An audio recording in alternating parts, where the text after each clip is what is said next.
लद्दाख के मेरे भाइयों और बहनों, आज बड़े दुखी हृदय के साथ आपसे रूबरू होना पड़ रहा है। हम जानते हैं कि लोकतांत्रिक व्यवस्था में अपनी बात कहने का सभी को हक है और कहनी भी चाहिए, लेकिन कुछ दिनों से जिस प्रकार से हम जानते हैं लद्दाख में एक अनशन रखा गया और हम चाहते हैं कि अनशन एक लोकतांत्रिक व्यवस्था का एक पार्ट है, लेकिन पिछले एक दो दिनों से जिस प्रकार से लोगों को भड़काया जाना, नेपाल और बांग्लादेश के साथ उसकी तुलना करना, कुछ लोग हम आने वाले समय में आग लगा देंगे, ये कर देंगे, पॉलिटिकल पार्टीज के ऑफिस को करेंगे, लोगों के घरों में जाकर के उनको मारेंगे, ये कौन सा तरीका है? इस प्रकार के जो तरीके हैं इसको हम लोकतंत्र की व्यवस्था के खिलाफ मानते हैं। हम जानते हैं पिछले दिनों से जो एक मांगों को लेकर के बात चल रही है, केंद्र सरकार द्वारा इसकी बात मानी गई और ये कहा गया कि बातचीत को दोबारा से शुरुआत की जाएगी।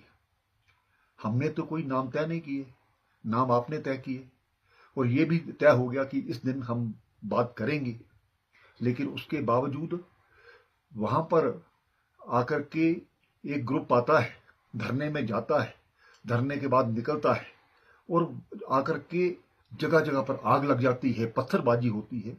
यह लद्दाख की परंपरा नहीं है। मुझे आशा ही नहीं पूर्ण विश्वास है कि जो लोग इसके पीछे हैं उनकी जांच तो की ही जाएगी, लेकिन वो इस लद्दाख के शांति व्यवस्था को खराब करने के लिए आए हैं, यहाँ का माहौल खराब करने के लिए आए।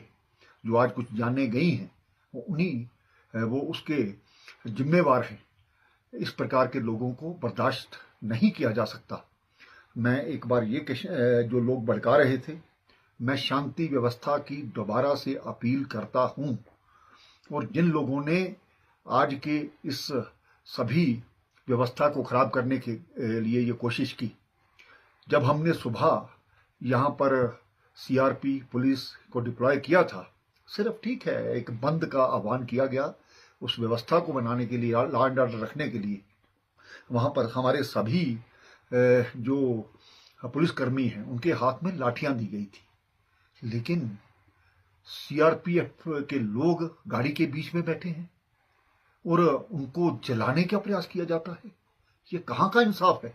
क्या हम अपने जवानों की जान इसी प्रकार से जाने देंगे?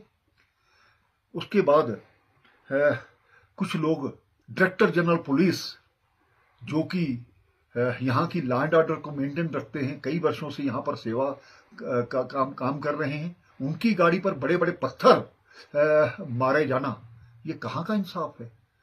क्या इसके पीछे कोई साजिश करने वाले लोग नहीं हैं? मैं लद्दाख के शांति प्रिय लोगों से ये कहना चाहता हूँ, आप इस चीज को समझिए। कुछ लोग अपने मफाद के कारण से पूरे लद्दाख की जो सुरक्षा व्यवस्था है उनको खराब करने का प्रयास कर रहे हैं। मैं लद्दाख की जनता के साथ हूँ, मैं लद्दाख के नौजवानों के साथ हूँ और लद्दाख के नौजवान जब भी मुझसे मिलने आते हैं मैंने कभी किसी को मना नहीं किया। और जिस प्रकार से उनके भविष्य की हम बात सोच रहे हैं, चाहे वो टूरिज्म के माध्यम से, चाहे वो एजुकेशन के माध्यम से या हेल्थ के माध्यम से, और नई नई नौकरियों का यहाँ पर नोटिफिकेशन जारी हो रही है। कुछ लोग चाहते हैं कि कोई भी व्यक्ति यहाँ पर नौकरियों में ना जाए, उनका रिकॉर्ड खराब किया जाए, उनका फ्यूचर खराब किया जाए। क्या उनका जो पुलिस का रिकॉर्ड है वो खराब नहीं होगा? इस चीज को समझने की जरूरत है। और मैं एहतियातन तौर पर हमने कर्फ्यू लगाया है, उन लोगों को भी बख्शा नहीं जाएगा जिन लोगों ने यहाँ पर माहौल खराब किया है। और मैं आपके माध्यम से भी ये कहना चाहता हूँ कि यहाँ पर लोगों की जो इन्वॉल्वमेंट है इस शांति व्यवस्था को बनाने में होनी चाहिए। हमारी जो रिलीजियस लोग हैं, हमारे जो राजनीतिक पार्टियां हैं, मैं उनसे भी अपील करता हूं कि इस प्रकार के जो लोग जो उनको चिन्हित कीजिए, आइडेंटिफाई कीजिए और उनको रोकिए। आओ हम सब मिलजुल करके लद्दाख में एक शांतिपूर्ण व्यवस्था को कायम करें। जो एहतियातन थोड़ा कर्फ्यू लगाया गया है, जो लोग इसमें जिन्होंने जानें गंवाई हैं उनके परिवार के प्रति संवेदना व्यक्त करता हूं। लेकिन आइंदा इस प्रकार से ये सभी चीजें इसके लिए की गई ताकि और ज्यादा यहाँ पर कैजुअलिटी करने का जो प्रयास किया जा रहा था उसको हमने रोका है। बहुत बहुत धन्यवाद। हम सब इसके बारे में सोचें और लद्दाख की शांति व्यवस्था बनाए रखें। धन्यवाद।